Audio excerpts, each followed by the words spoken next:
ഓം ശ്രീ ഗണേശ ശാരദാ ഗുരുഭ്യോ നമ. ഹരി ഓം. ശ്രീമദ്ദേവി മാഹാത്മ്യം പഠന പരമ്പരയിലേക്ക് എല്ലാവർക്കും സുസ്വാഗതം. 9-ാം അധ്യായത്തിൻ്റെ അർത്ഥമാണ് ഇന്ന് പറയുന്നത്. 9-ാം അധ്യായം സമ്പൂർണ്ണം ചെയ്തു കഴിഞ്ഞു. അതിൻ്റെ അർത്ഥം മാത്രം. സുമേധസ് മഹർഷി രാജാവിനോട് കഥകൾ പറഞ്ഞുകൊണ്ടിരിക്കെ രാജാവ് പറഞ്ഞു, രക്തബീജൻ്റെ വധം സംബന്ധിച്ച് ഭവാൻ പറഞ്ഞു ധരിപ്പിച്ച ദേവിയുടെ ചരിതമാഹാത്മ്യം അതിവിചിത്രമായിരിക്കുന്നു. അത്യാശ്ചര്യകരമായ സ്വഭാവത്തെ പ്രകാശിപ്പിക്കുകയും ചെയ്തുകൊണ്ട് വീണ്ടും തുടരുന്നു. ശുംഭൻ അതികോപശാലിയായ നിശുംഭൻ ഇവർ രക്തബീജൻ്റെ മരണശേഷം എന്തു ചെയ്തു എന്നറിയാൻ ആഗ്രഹിക്കുന്നു. അപ്പം ഋഷി പറയുകയാണ്, രാജാവിൻ്റെ ചോദ്യത്തിന് ഉത്തരമായി മഹർഷി പറയുന്നു, രക്തബീജൻ മരിച്ചു. രക്തബീജനോട് ഒരുമിച്ചുണ്ടായ സൈന്യസമൂഹവും രക്തത്തിൽ നിന്നുണ്ടായ അസുരസമൂഹവും നശിച്ചതായി അറിഞ്ഞ് ശുംഭനും നിശുംഭനും തുല്യതയില്ലാത്ത വിധം കോപിഷ്ഠരായി തീർന്നു. തൻ്റെ മഹാസൈന്യത്തെ ദേവി കൊലപ്പെടുത്തിയതായി കണ്ടിട്ട് അത്യധികം കോപത്തോടെ തൻ്റെ മുഖ്യമായ സൈന്യത്തെ വരുത്തി ദേവിയോട് യുദ്ധത്തിനായി നിശുംഭൻ പുറപ്പെട്ടു. നിശുംഭൻ്റെ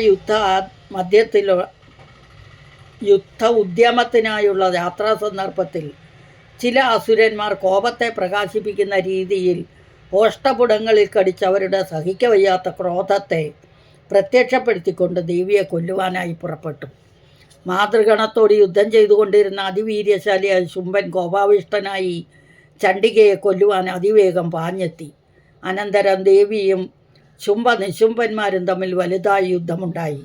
മേഘങ്ങൾ വർഷിക്കുന്നത് പോലെ യുദ്ധസമയത്ത് അവർ രണ്ടു കൂട്ടരും ശരവർഷം ചെയ്തു. നിശുംഭന്മാർ ദേവിയുടെ നേർക്കയച്ച എല്ലാ അസ്ത്രങ്ങളെയും ദേവി നിഷ്പ്രയാസം ഛേദിച്ചു. കൂടാതെ ദേവി അസുരന്മാരുടെ അവയവങ്ങൾക്ക് ഹാനി തട്ടത്തക്കവണ്ണം ശരങ്ങൾ പ്രയോഗിക്കുകയും ചെയ്തു.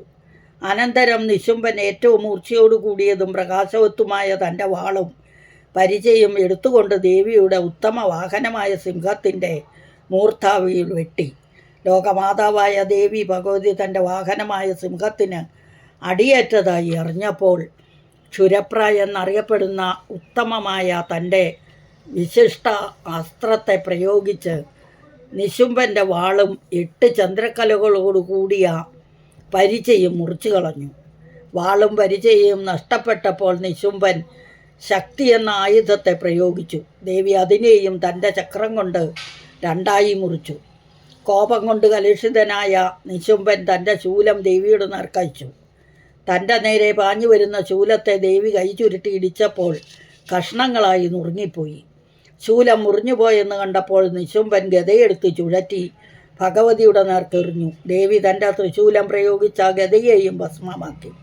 തൻ്റെ ഗദയും നിഷ്ഫലമായി കണ്ടിട്ട് കോപത്തോടെ നിശുംഭൻ പരശു എന്ന ആയുധം കയ്യിലേന്തി ദേവിയുടെ നേരെ തിരിച്ചു. ദേവി ബാണങ്ങൾ പ്രയോഗിച്ച് നിശുംഭനെ വീഴ്ത്തി.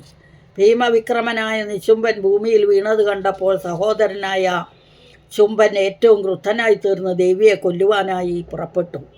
അതിശ്രേഷ്ഠങ്ങളായ ആയുധങ്ങളും ധരിച്ച് 8 കൈകളോടുകൂടി രഥത്തിൽ കയറിയിരിക്കുന്ന ശുംഭൻ തുല്യതയില്ലാത്ത വണ്ണം ആകാശമാർഗം നിറഞ്ഞു ശോഭിച്ചു. ശുംഭൻ വരുന്നത് കണ്ടിട്ട് ദേവി ശംഖു വിളിച്ചു. കയ്യിലുണ്ടായിരുന്ന വില്ലിൽ നിന്നും ചെറുഞാണലിയിട്ടു.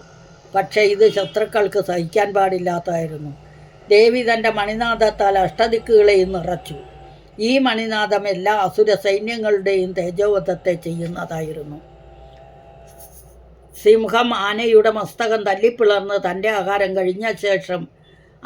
കഴിച്ച ശേഷം അതിനെ ഉപേക്ഷിച്ച് ഉന്മാദത്തോടെ മഹാനാദത്തെ പുറപ്പെടുവിക്കുന്നത് പോലെ ദേവിയുടെ വാഹനമായ സിംഹം ആ വിധത്തിലുള്ള മഹാനാദമുണ്ടാക്കി. ആ ശബ്ദം ആകാശവും ഭൂമിയും 10 ദിക്കുകളും നിറഞ്ഞു. അനന്തരം ഭദ്രകാളി ആകാശത്തേക്ക് പൊങ്ങിച്ചാടി 2 കൈകൊണ്ടും നിലത്തടിച്ചു. കൈകൾ കൊണ്ട് ഭൂമിയിൽ അടിച്ചപ്പോൾ ഉണ്ടായ ശബ്ദം അതുവരെ അതിഭയാനകമായി തോന്നിയ ശബ്ദങ്ങളെയൊക്കെ ജയിക്കത്തക്കതായിരുന്നു. അടുത്തതായി ശിവദൂതി അശുഭകരമായി ഒന്ന് അട്ടഹസിച്ചു. ആ അട്ടഹാസ ശബ്ദം മൂലം അസുരന്മാർ ഓടിയൊളിക്കുകയും ശുംഭൻ അതിയായ കോപമുണ്ടാവുകയും ചെയ്തു. ജഗദംബിക ഭഗവതി, ഹേ ദുരാത്മാവേ, നില്ല് എന്നിങ്ങനെ ശുംഭനോട് ആ ദേവി ആജ്ഞാപിച്ചു. അപ്പോൾ ആകാശത്തിൽ യുദ്ധം കണ്ടുകൊണ്ടിരുന്ന ദേവന്മാർ ദേവി ജയിക്കട്ടെ, ദേവി ജയിക്കട്ടെ എന്നിങ്ങനെ അറിയാതെ പറഞ്ഞുപോയി. ശുംഭൻ യുദ്ധഭൂമിയിൽ എത്തിയ ഉടൻ തന്നെ ശക്തി എന്ന ആയുധം ദേവിയുടെ നേർക്കയച്ചു. ആ ശക്തി ജ്വാലകൾ കൊണ്ട് അതിഭീഷണവും തീക്കനൽ പോലെ ശോഭയുള്ളതുമായി തോന്നി. ദേവി അതിനെ തൻ്റെ നേർക്ക് തൻ്റെ മഹോൽക്ക എന്ന ആയുധത്താൽ നിരസിച്ചു. ഹേ സുരത രാജാവേ, ശുംഭൻ്റെ സിംഹനാദം പോലെയുള്ള അട്ടഹാസനാദത്താൽ ഈ 3 ലോകവും നിറഞ്ഞു. അതിൻ്റെ മാറ്റൊലി മേഘഗർജനത്തെയും ജയിച്ച് ഉച്ചത്തിൽ കേട്ടുകൊണ്ടിരുന്നു. ശുംഭൻ അയക്കുന്ന ശരങ്ങളെ ദേവിയും ദേവി അയക്കുന്ന ശരങ്ങളെ ശുംഭനും യാതൊരു പ്രയാസവും കൂടാതെ മുറിച്ചിരുന്നു. അനന്തരം ഭഗവതി ചണ്ഡിക കോപിഷ്ഠയായി തീർന്ന് തൃശൂലം കൊണ്ട് ശുംഭനെ ഹനിച്ചു. ചണ്ഡികയുടെ ശൂലപാദത്താൽ മോഹിതനായി ശുംഭൻ ഭൂമിയിൽ പതിച്ചു. ഭൂമിയിൽ വീണുകിടന്ന നിശുംഭൻ മോഹത്തിൽ നിന്നും ഉണർന്ന് തൻ്റെ വില്ല് കയ്യിലെടുത്ത് ദേവിയെയും ഭദ്രകാളിയെയും ദേവിയുടെ വാഹനമായ സിംഹത്തെയും ലക്ഷ്യമാക്കി ശരങ്ങൾ പ്രയോഗിക്കാൻ തുടങ്ങി.